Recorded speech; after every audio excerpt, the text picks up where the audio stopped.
La începutul anului 2012, Bibliotecii Dobrin i s-a oferit o șansă de a participa și de a accesa un proiect prin programul e-Cultura.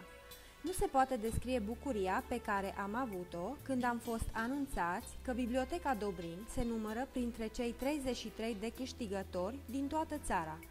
Proiectul Arc Digital Cultural, prin servicii de e-bibliotecă și e-cititori, având parteneri pe colegii noștri din comunitățile EBC, Școala Gimnazială Dobrin, cu clasele 1-8, și Biblioteca Orășenească din orașul Tăuții Măgherăuș, județul Maramureș.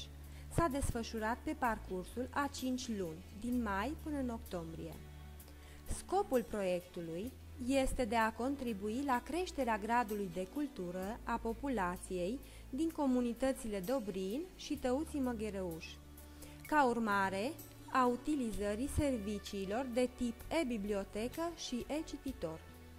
Cu pași mărunți și multe emoții am început lansarea, sosirea invitaților, prezentarea pe scurt a proiectului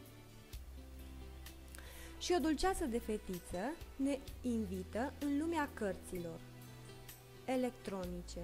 Ne prezintă e-book reader-ul, întâlnire în cadrul clubului e-cititor, în incinta bibliotecii și a școlii, vizionare de film, curs IT Web 2.0 cu copiii și tinerii din comunitate, curioși, interesanți, plictisiți la un moment dat, dar veseli la sfârșit. Proiectul s-a finalizat cu vizite bilaterale care au fost privite ca o răsplată binevenită după munca depusă în vacanță.